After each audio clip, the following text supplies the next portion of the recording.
یہ صدائے حریت جموں کشمیر ہے۔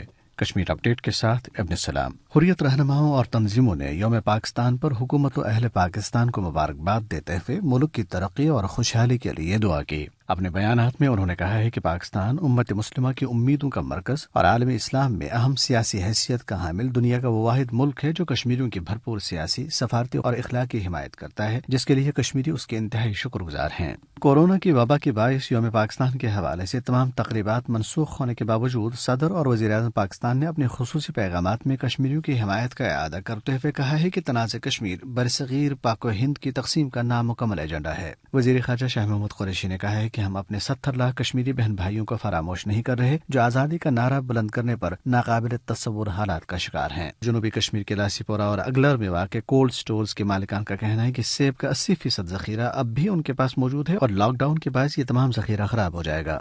دریاسنا قابض فوجیوں نے آج ضلع کپواڑہ میں 6 کشمیری نوجوانوں کو مجاہدین کی اعانت کے الزام میں گرفتار کر لیا۔ نیشنل کانفرنس کے رہنما اور رکن بھارتی parliament retired justice Hasnain Masoodi نے اعتراف کیا ہے کہ کشمیر کے کمسن اور بوڑھے افراد بھارت کی مختلف جیلوں میں بغیر کسی الزام یا مقدمے اور صرف شک کی بنیاد پر قید کاٹ رہے ہیں۔ ان کی حالت اظہار پر بھارتی حکومت کی بے حسی افسوسناک ہے۔ اپ ڈیٹ ختم ہوا۔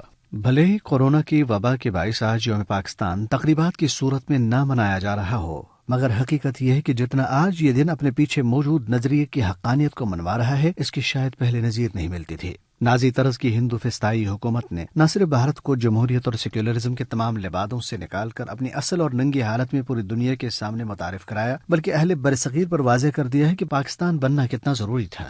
یوم پاکستان اور کشمیر کے تعلق پر سیکرٹری جنرل تحریک خواتین جموں کشمیر شمیم شال کہتی ہیں، آج 23 مارچ یوم پاکستان کے لوگ خوش قسمت ہے کہ انہیں قائد اعظم جیسا قائد ملا اور ان کی قیادت میں انہوں نے پاکستان کا خواب پورا کیا۔ اس خواب کی تکمیل کشمیر کے ساتھ وابستہ ہے۔ وزیر اعظم عمران خان، وزیر خارجہ شاہ محمود قریشی کے پیغامات حوصلہ افزا ہے۔ ہم امید کرتے ہیں کہ دنیا نے آج یہ دیکھ لیا، سمجھ لیا کہ کارڈن میں، کریک ڈاؤن میں، کرفیو میں اور جب گھروں میں لوگوں کو نظر بند کیا جاتا ہے تو کس طرح کی صورتحال ہوتی ہے۔ آج کا دن ہم سب کے لیے خوشی کا دن ہے۔ اللہ کرے کہ تکمیل پاکستان جلدی ہو اور مقبوضہ جموں کشمیر کے عوام بھی اپنی آزادی کا خواب پورا ہوتا ہوا دیکھیں۔ 3 نسلوں تک بھارت کی خدمت کرنے والے کشمیری اعلی کاروں کا نظریہ پاکستان کا ساتھ نہ دینے پر اظہار افسوس و ندامت کرنا، یہاں تک کہ بھارت کے کئی سیاسی رہنماؤں، تجزیہ نگاروں اور ٹی وی میزبانوں کا یہ کہنا کہ مودی سرکار کے اقدامات نے قیام پاکستان کی درستگی ثابت کر دی ہے، یہ ایسی اسناد ہیں جو آج نظریہ پاکستان کی فتح کا اعلان کر رہی ہیں۔